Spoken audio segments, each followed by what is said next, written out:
A mensagem que esta noite, ou a pregação que traremos esta noite, na verdade é para refletirmos juntos como igreja do Senhor. E muito do que vai ser falado aqui, nós já vimos demonstrações aqui nesta noite acontecendo, porque a mensagem tem por tema essa noite, ligados e fortes, como ser uma igreja saudável que cresce junto. Este é o nosso tema, também está muito relacionado ao nosso tema para este ano, que está ali. Nosso tema, que é crescer, crescendo em Jesus e crescendo em sua palavra, seremos uma igreja forte, acolhedora e relevante. Então, o pastor Heber já teve a oportunidade de falar conosco nessa noite, de que nós temos que estarmos sempre de braços abertos, para sermos uma igreja acolhedora, aquela que recebe com calor humano, recebe com amor, recebe de forma que a pessoa se sinta realmente como entrando num lugar onde o Senhor a conduziu, naquela noite, naquele momento. E isso é feito não por aquelas pessoas que estão ali na frente a cada noite como recepcionistas ou acolhedores. Isso é feito por toda a igreja. Isso é feito como fizemos agora, nesse momento em que podemos nos confraternizarmos e nos abraçarmos, e cada um que chegou aqui essa noite foi abraçado com amor e carinho e com acolhimento por essa igreja. O crescimento que nós estamos falando é crescimento que é característica dos organismos vivos, que vivem, por estarem vivos, estão em constante aumento de tamanho, no caso de seres humanos ou plantas, né? Mas também semelhante à igreja, como o próprio Jesus colocou a igreja como o corpo do qual ele é o cabeça. O crescimento é regulado por alguns padrões, que envolvem, no caso dos seres humanos e dos organismos biológicos, genética, hormônios, nutrição e metabolismo. Mas nós também vemos analogias com relação a isso, relativas ao corpo de Cristo. Há que se considerar também que há o desenvolvimento, porque não é somente crescer, temos que nos desenvolver como seres humanos e temos que nos desenvolver como igreja, que é um processo que envolve transformações quantitativas e qualitativas. Não estamos buscando encher a igreja. Se a igreja encher, é uma bênção, é o Espírito Santo do Senhor que conduz as pessoas. Mas nós estamos buscando que a igreja esteja cheia de pessoas que continuam crescendo e que estão se desenvolvendo e sendo transformadas a cada dia no Evangelho de Jesus Cristo. O texto que nós trazemos para esta noite é muito precioso. Ele se encontra lá em Efésios capítulo 4, dos versos 1 ao 16.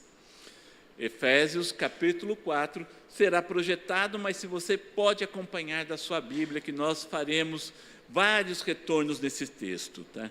O apóstolo Paulo nos encaminha um importante ensinamento doutrinário para crescimento e desenvolvimento saudável da igreja. Porque não é apenas crescer, é crescer de forma saudável.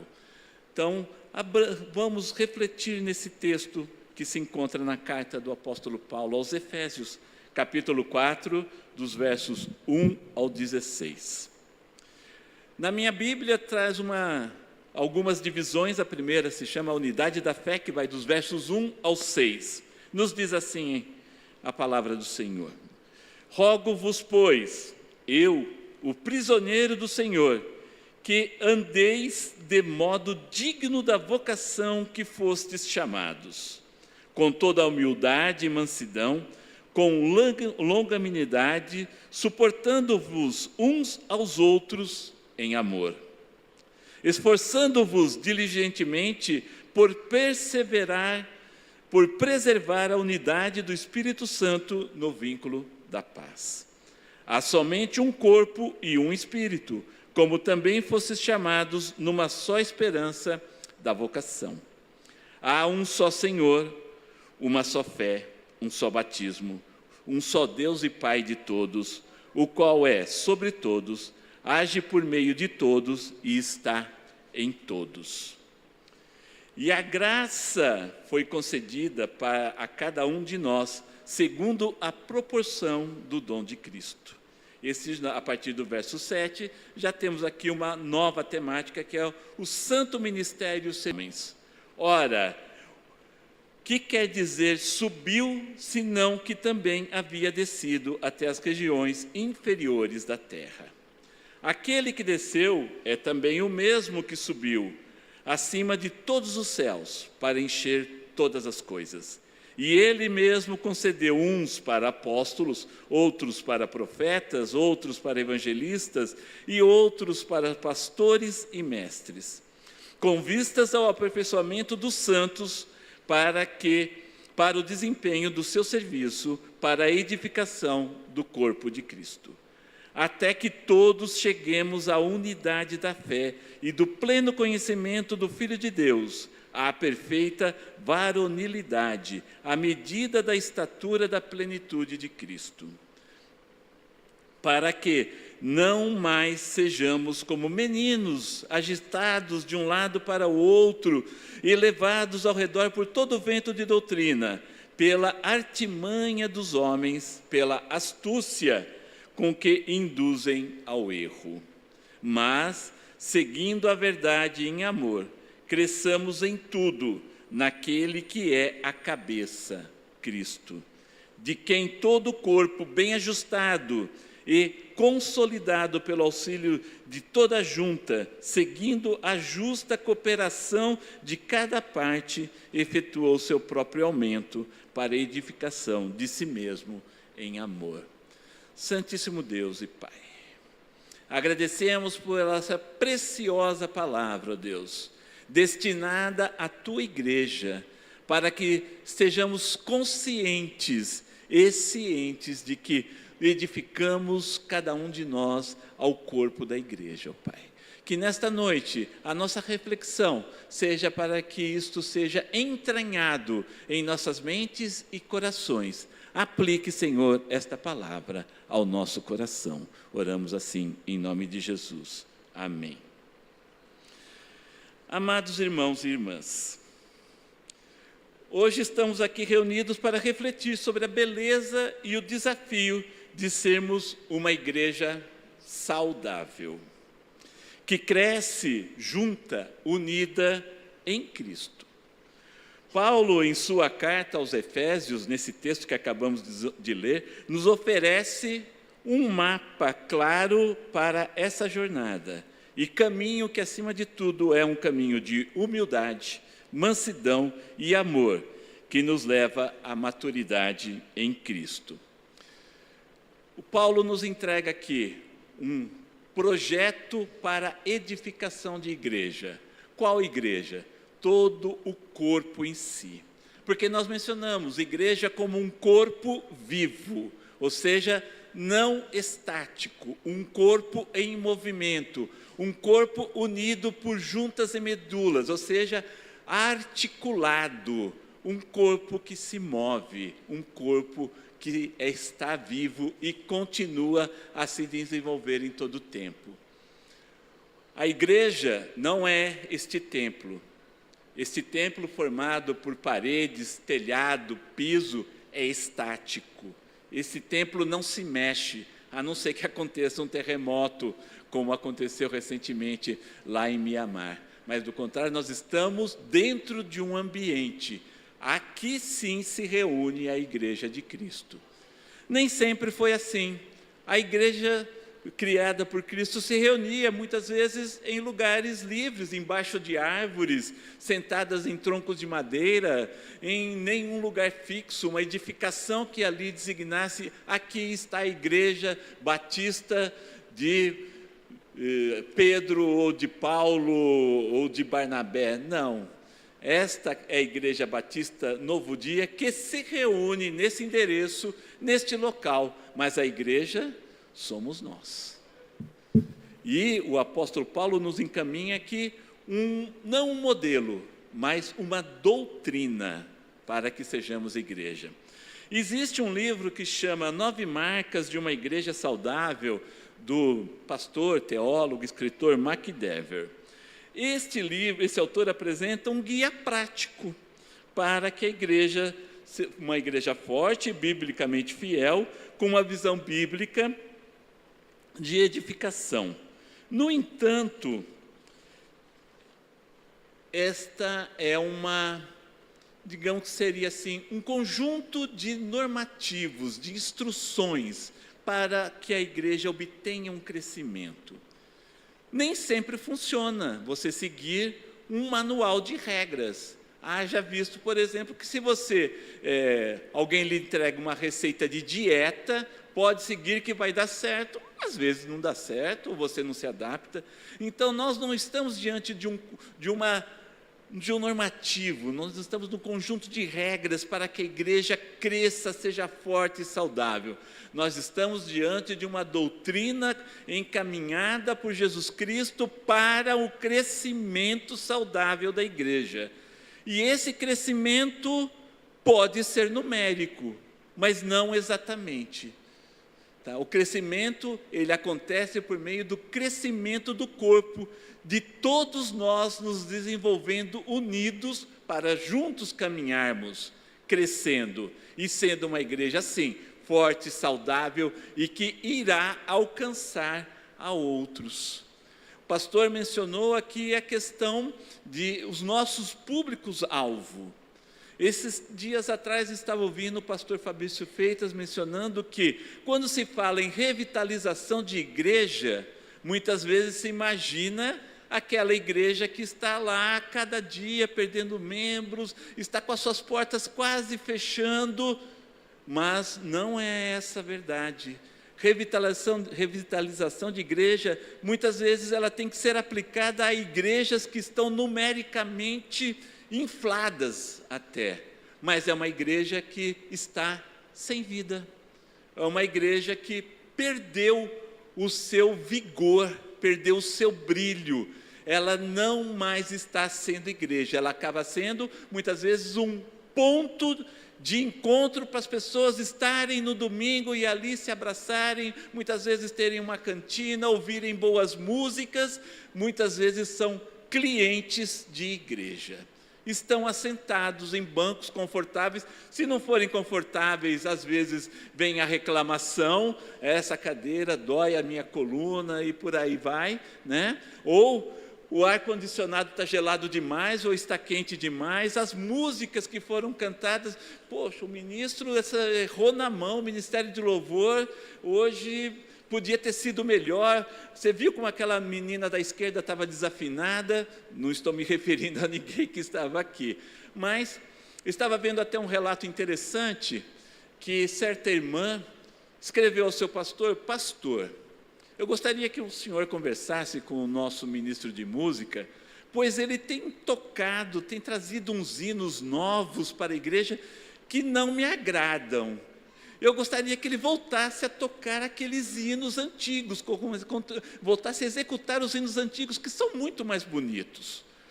O pastor, muito gentilmente, respondeu à irmã, minha irmã, eu gostaria de lhe dizer que o nosso ministro de música, ele olha para a igreja, e como a irmã gosta desses hinos, existem outros que podem não gostar, e ele tem procurado ser o mais democrático possível, trazendo a música para edificar a igreja.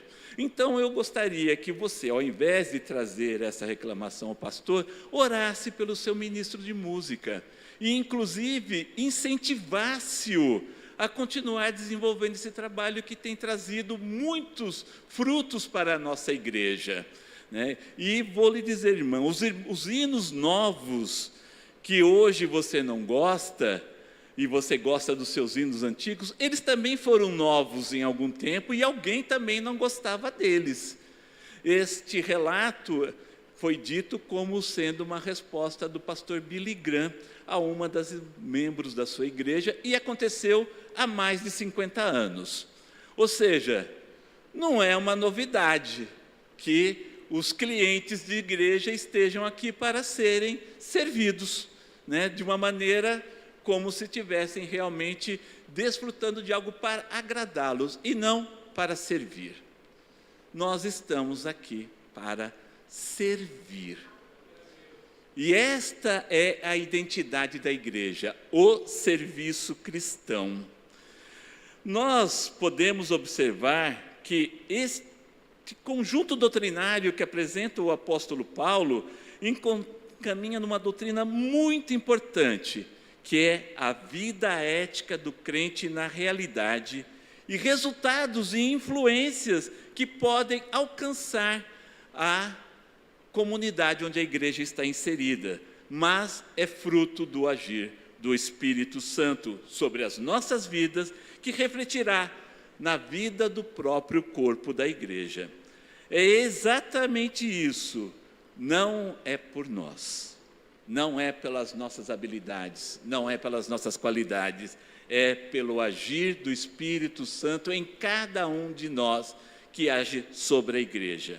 Devido a essa atuação íntima do Espírito Santo, que nossas mentes são transformadas, de modo a não nos conformarmos com este mundo, conforme está lá em Romanos 12, 1 e 2.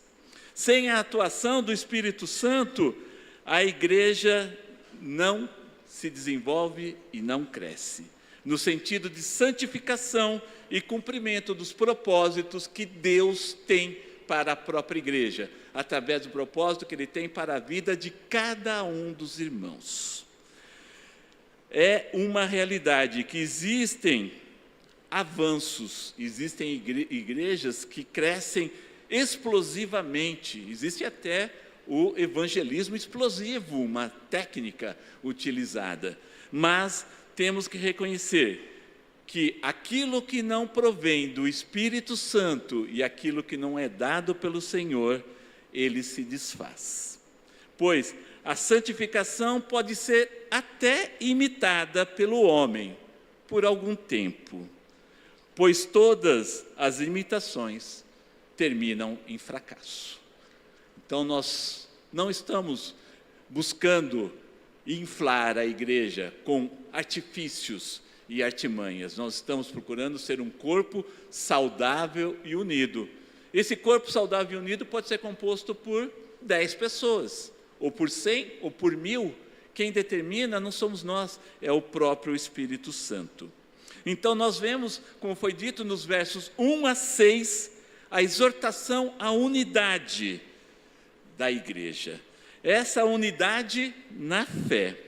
Essa exortação visa uma unidade real e prática no seio da igreja.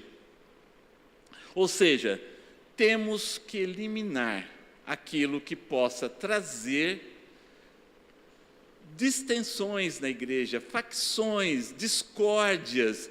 Ou seja, é necessário que haja um relacionamento, acima de tudo, pautado pela humildade e pelo respeito ao seu irmão. E que você, muitas vezes, pela unidade da igreja, você deve ceder.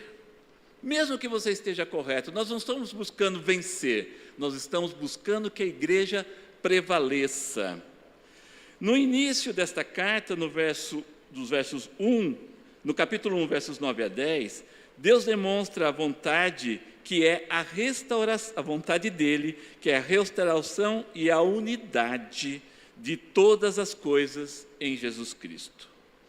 Desvendando-nos o mistério da sua vontade, é o que ele nos diz, propusera em Cristo de fazer convergir nele todas as coisas. Assim a igreja deve atuar, convergindo em Jesus Cristo todas as coisas.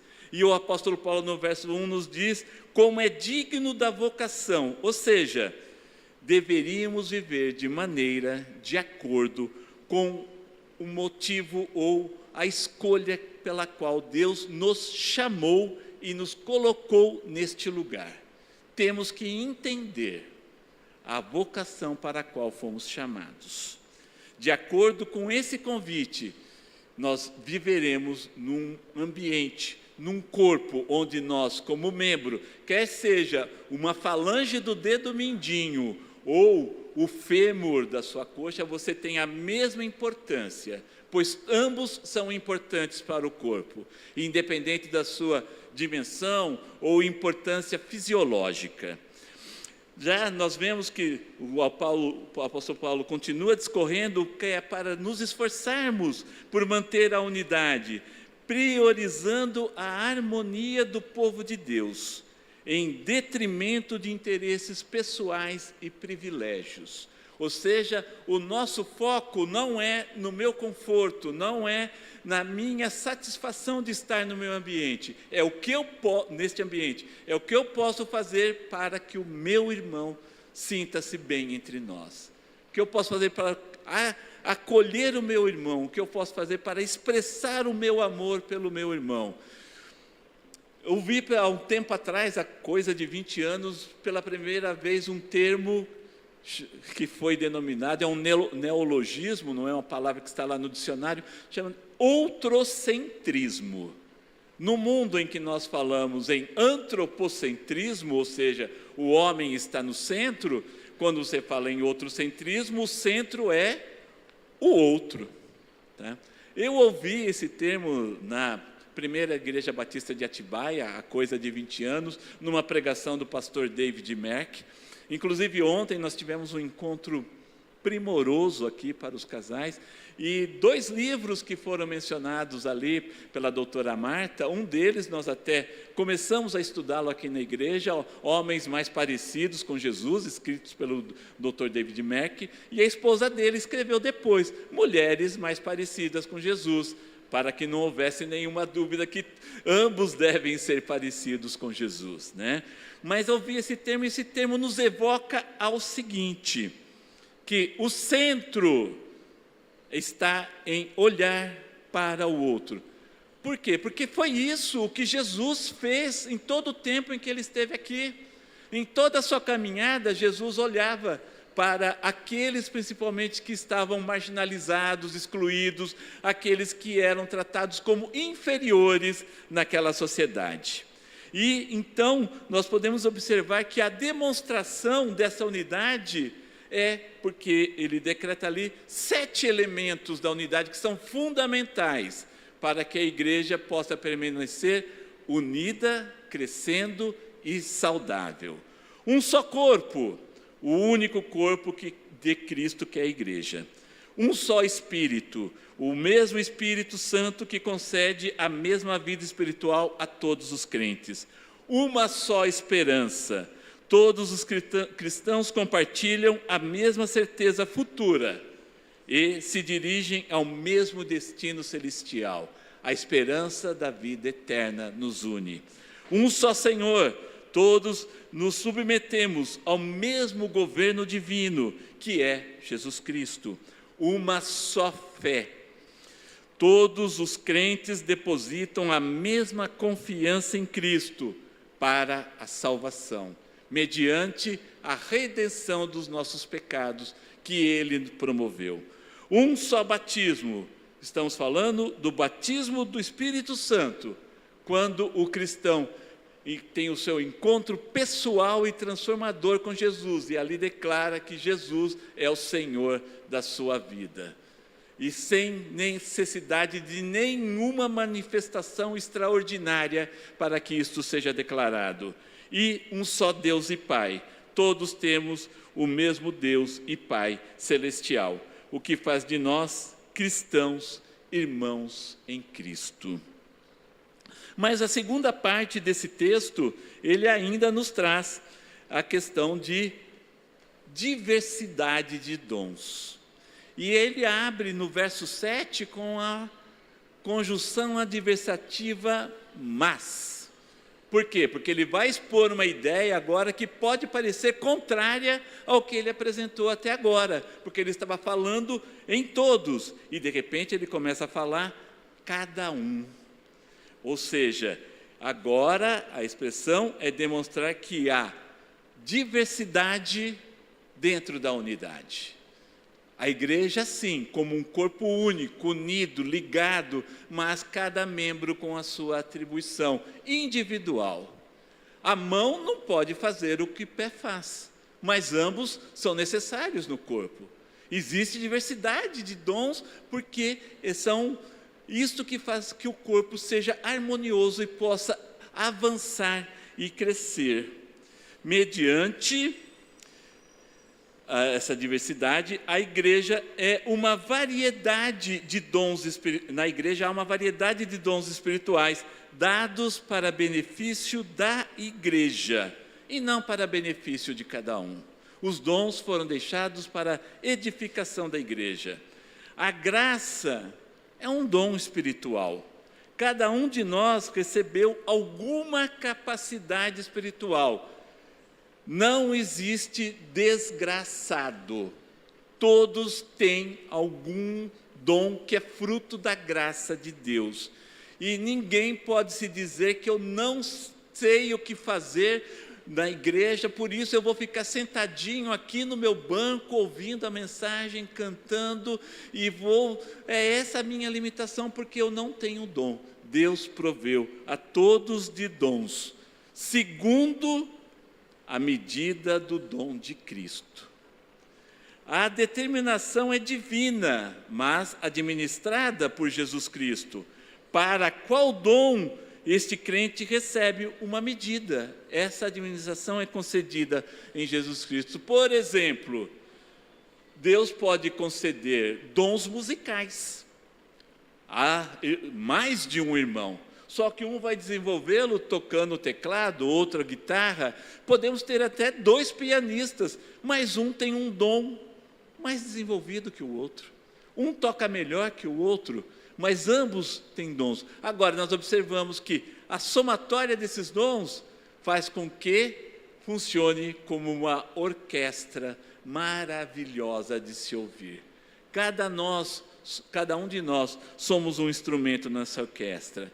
E no verso 8 nos diz que quando ele subiu às alturas, levou cativo o cativeiro e deixou dons aos homens. Uma analogia com o Salmo 68, 18.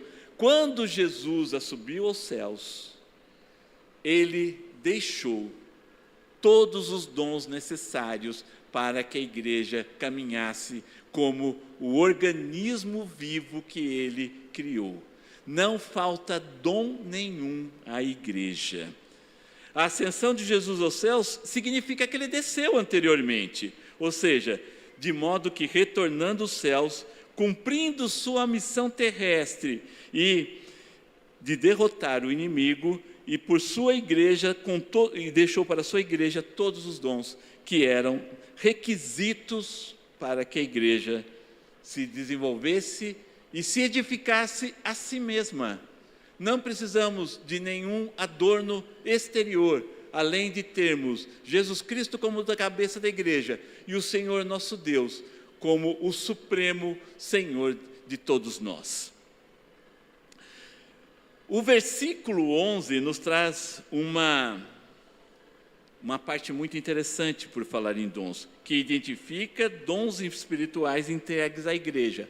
Uns para apóstolos, alguns para profetas, outros no papel de pastores e mestres, ou como o original grego diz, pastores mestres, que são aqueles que têm uma responsabilidade mais elevada, que é de ensinar e cuidar do rebanho.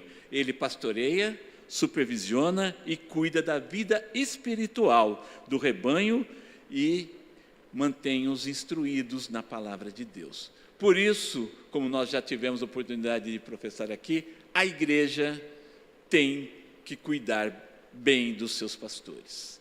A igreja tem o compromisso de tratá-los com a devida honra, porque é o pastor que vai trazer os ensinamentos necessários para que todos nós possamos crescer, sermos edificados, cada um de nós. Nós entendemos ainda que o verso 12 indica a responsabilidade do aperfeiçoamento dos santos, ou seja, Você tem uma responsabilidade, meu irmão, de equipar aquele que se junta a nós. O discipulado não é uma opção, é uma missão que cada um de nós cumpre. Entrará alguém por aquela porta amanhã que nunca ouviu falar de Jesus Cristo. E quem é que vai apresentar Jesus Cristo a este convidado do Espírito Santo que por ali entrar? Aquele que se apresentar em primeiro lugar a Ele. E nós temos que acolhê-lo, nós temos que recepcioná-lo, nós temos que colocá-lo no meio de nós de tal maneira que ele se sinta: puxa, que gostoso é estar aqui. Quão bom é estar compartilhando desta unidade, compartilhando desse lugar. As pessoas estão cuidando de mim.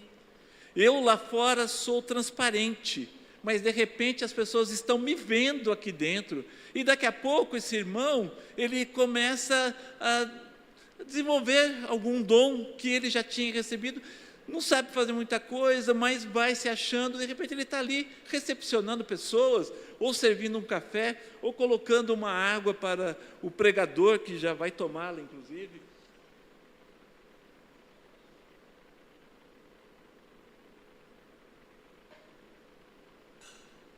Mas ele já começa a fazer parte do corpo, ele já começa a ter uma função, já existe uma ligadura, já existe um tendão que está associando ele ao corpo. Então nós entendemos que o corpo bem ligado por juntas e medulas é onde os dons estão fazendo essa união que permite que esse corpo possa caminhar saudável, possa ser um corpo que saia por aquelas portas para evangelizar, para levar a mensagem, para juntos caminharmos, mesmo que não estejamos juntos no mesmo agrupamento, no mesmo ajuntamento de pessoas.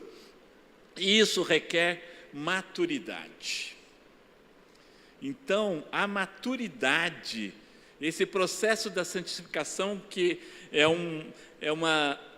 é progressivo. Você vai avançando, vai amadurecendo, vai se santificando, ele vai sendo sentido pelo corpo da igreja, e a igreja vai sendo edificada a cada dia mais. Mas essa maturidade é que permite que não andemos como meninos inconstantes, levados por todo o vento de doutrina. E quando eu falo em maturidade, eu não estou falando em idade cronológica. Infelizmente, nós vemos crentes dos quais se espera uma conduta madura pelo tempo de banco de igreja e pela sua idade cronológica, inclusive, agindo como meninos inconstantes, buscando privilégios ou, vamos falar assim, um excesso de mimimi para a idade que aquela pessoa tem, né? E hoje a igreja tem sofrido com esses mimizentos, né? Porque algumas coisas a gente tem que entender que a característica é que onde se espera promover a união da igreja e que ali haja um dom mais expressivo para que a articulação seja mais fortalecida, nós vemos pontos de fragilidade. Enquanto pessoas que chegam às vezes recentemente à igreja já têm um envolvimento, já começam a entender e colocar em prática o seu dom. Então, essa caminhada rumo à maturidade é o alvo da igreja, uma igreja madura, sólida, saudável. Um crescimento que nos afasta das doutrinas passageiras ou de promover crescimentos que não estejam alicerçados na palavra de Deus. A verdade dita em amor é o alicerce do nosso crescimento. Então, quando admoestar é uma orientação bíblica. Então, você falar com seu irmão em amor, procurando edificá-lo, é função da igreja também. Cada membro conectado com Cristo contribui para o crescimento saudável da igreja. Irmãos, não sermos meninos inconstantes, um corpo bem ajustado e ligado, unir os cristãos consigo mesmo. Cristo também coloca um relacionamento harmonioso uns para com os outros. Então, a nossa reflexão tem que ser nessa noite. Como acontece com o mundo corporativo, onde existe a busca pela excelência na qualidade do serviço. Então, nós vemos as empresas buscando ocupar um espaço maior a partir de fornecer um serviço diferenciado. Isso ela vai trabalhar todo o seu corpo de colaboradores, desde o mais alto diretor, do CEO, até o empregado menos qualificado, para que todos tenham uma mesma visão. A pergunta, a reflexão que nós temos que trazer para nós nessa noite é: como está a qualidade do nosso nível de serviço cristão?